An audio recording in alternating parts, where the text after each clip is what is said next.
Welcome to Revelation Unraveled. I'm your host, William Tapley, also known as the third eagle of the apocalypse and the co-prophet of the end times. This weekend, those of us who live in upstate New York and around the world were awakened to the terrible tragedy of the airplane that crashed in a suburb of Buffalo, New York. Today, a YouTuber reminded me that the plane number was 400. There were 44 passengers and a crew of 4. I don't believe this is accidental.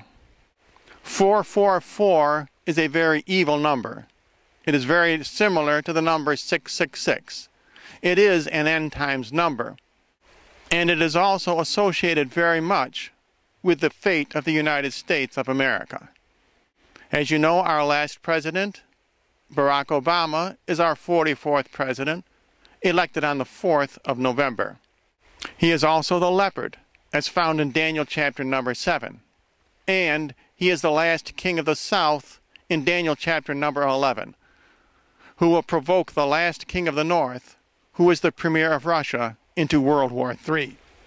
Some people don't think that God will ever punish America, but I'm telling you today that he will.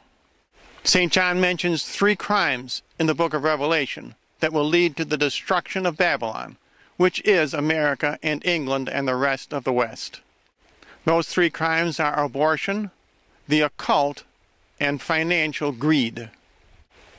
Now, does God ever allow these disasters as a warning? I ask you to read St. Luke, chapter 13, verses 3 and 4. Jesus asks his disciples, "That tower of Siloam, which fell on 18 people, do you think those 18 were more guilty than anyone else who lived in Jerusalem?" And then Jesus answers his own question. He says, "No, I tell you, that if you do not repent, you will also be destroyed." Therefore, that is the mysterious significance of the plane which crashed in Buffalo this weekend. We in America must understand that if we do not repent, we also all will perish.